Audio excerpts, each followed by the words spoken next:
So tell us about the app, about how it's distributed and how it's become so popular.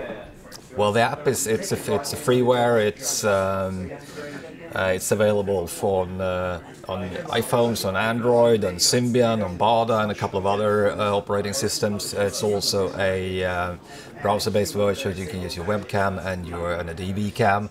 So the thinking of that is that everyone should be able to broadcast live video from any device, pretty much. Distribution-wise, we're thinking that people have their destinations online today. They have their blogs, they have their websites, they have their Facebook pages. So we want to just make it easy for them to share their Bambuser videos directly to the platform where they have their audience already, and not trying to drive that audience to Bambuser. And the popularity have grown over time, and I would say that where we started to getting known to a public audience or a global audience was in connection with the elections in Egypt in 2010, where 10,000 videos came out from video during one single day during the election day. This was their way of monitoring the elections, as no international observers were around. From that it spread to activists and organizations all around the world, in the Middle East, in Europe, in Russia, in the US, and we hope and think that will continue. Tell us about Syria and how your videos are viewed through the mainstream media and more broadly. Yes, Syria is a good example of how we're working. We're starting to see videos that we think are of interest and that come from areas where not much traditional media are around. We contact the users and ask them how we can help. And in the case of Syria, it started for more than a year ago. And the thing they told us, as every activist say, is really help us to get distribution. And we were working actively toward every major news organization in the world. And in February this year was the first time ever that user-generated live video was aired live on CNN, Al Jazeera, Sky, BBC Parallel, which was a massive breakthrough. And since we established a partnership with Associated Press, who uses quite a lot of Syria video to push out to the clients, and it's pretty often the most viewed or most used content with AP customers, so it's fantastic. I know you're very active, inviting activists to be involved, with your platform. I don't know if I don't mean to ask if you have a political agenda per se, but do you feel that what you're doing makes a difference? Is that important to you, or is it just, creating a platform? What's your thought about the technology and what it does, the impact that it's having?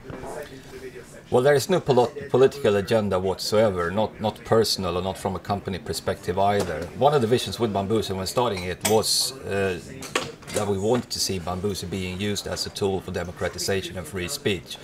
And that's what's actually happening today, and we're more than happy to support that.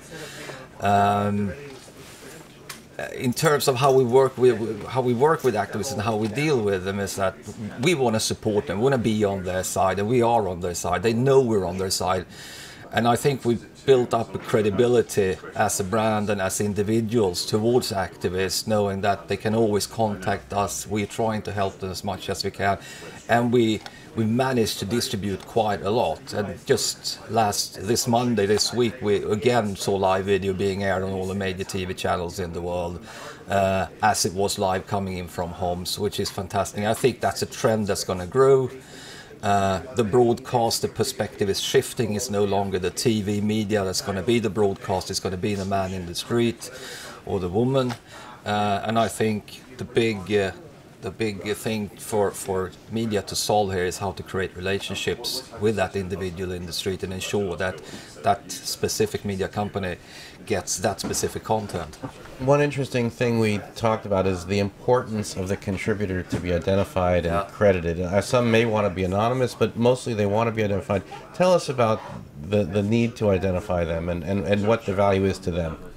It's of huge value to them, and we've been quite appalled over seeing how TV media has used Bambuser video footage and how they're using user-generated footage, not crediting the user who's actually created it. And a very good example was one user we had in Syria named Syria Pioneer, that got himself quite a brand because he was broadcasting much live video that was aired on all TV channels, and he was killed in a car on the way to a hospital in Homs, and we helped the Syrians to create a blog post to get the message out about him, and posting pictures of him and his children and a bit of who he was. And he was recognized by global media. I think it was over 5,000 articles written about him in media all over the world the day after. So recognize the user and give credit to the user who actually create this. And I think it's becoming better, but it's still a way to go. Very good. Well, great to see you, Hans, and thanks for coming to London, for being part of this conference. Thanks for having me. An honor. Outstanding.